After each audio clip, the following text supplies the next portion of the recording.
Now, I just want to give you my personal testimony on what actually inspired us to actually come up with this device.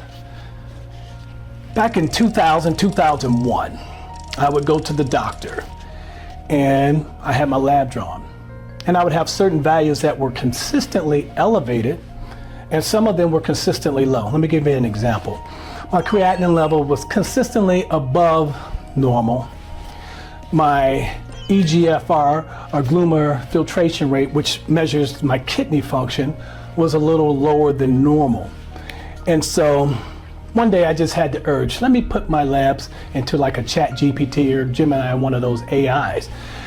And I put in that information and it came back and pretty much told me what the doctor said, which was that you need to watch your liver, you need to watch your kidneys, and different things like that because of my elevated creatinine level and my lower GFR. Now, I just one day just said, let me just add some more information because AI came back and told me exactly what the doctor told me. But when I put in a little bit more detail, I put in that I'm 6'6", I'm 200 and I think at that time 280 pounds, 15% body fat, and I told other variables and things like that. 57-year-old man, I'm 70% African, 30% Irish, and I put in just a few other details. And then it came back and it said this. He said, that changes everything. It totally changes you from need for concern for those things to excellent health. But then it just didn't tell me excellent health. It told me why. Now I said, you're carrying a lot of muscle mass. And it said, with muscle, you're not within the normal range. You're not 5'10", 160 pounds. So for a person 160 pounds, based on the averages, a creatinine level of 1.4, 1.5 would be considered high based on the muscle mass of that particular person. But you're not normal. Your muscle mass is a lot more, which means that your body is going to be breaking down more protein naturally because you have more muscle. So an elevated creatinine level is not actually elevated for you.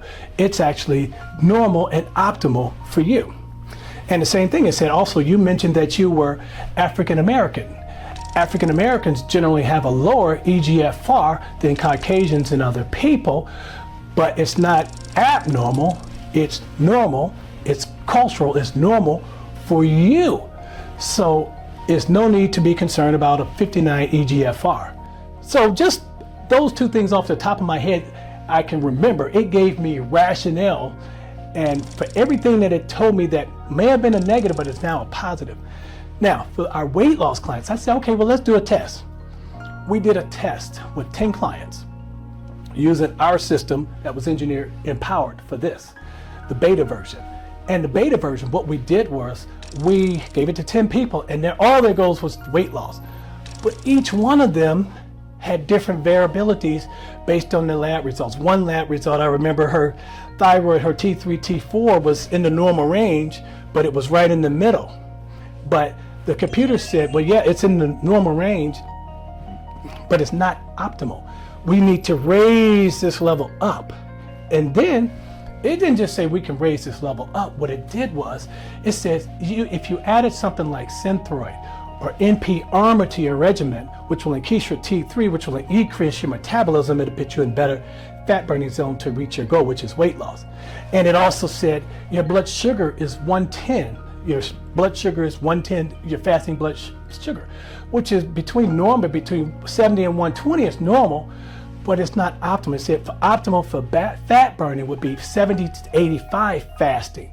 So it recommended, said, taking something like metformin would lower your blood sugar by about 20 points per day, which would put you in ideal fat burning zone. And then there was another variable too that it added for this particular client that I'm thinking of. It added something else. So it added NP-Armor, it added metformin, and it added something, I can't think of it right now, but my point is it evaluated 3 separate things to put this client in optimal fat burning for them to reach their goal of weight loss. Because at the end of the day, everything that it's doing is to get you to what you said. If you want to be 150 pounds, everything is working to get you to that goal. Same thing for people who want to put on muscle. If you put in all your stats and anything you can think of, but your end goal is being, I want more muscle, it will tell you with your labs what your testosterone level is, what you need to do to get your testosterone level. So it might make you anabolic and it might do other things, but it also comes back with contraindications. But it says if you become anabolic and you increase your testosterone level, say to 2,000, which might help with muscle protein synthesis and things like that, you do run the risk, or you need to pay special concern to your liver value, kidney, and things like that. So it can work both ways. It's giving you the pros and the cons for the decision that you want. But at the end of the day, you're the one that gets to make decisions. Do I want to be anabolic? Do I want a testosterone level of 2,000, which is going to help me reach my goal if I want to be a bodybuilder or gain more muscle or be one of those type of people?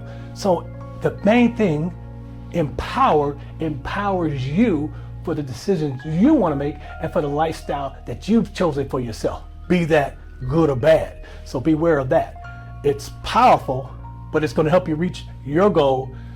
And hopefully you pick good goals for yourself that are going to be beneficial for your health later down the road. So anyway, just wanted to leave that one story with you.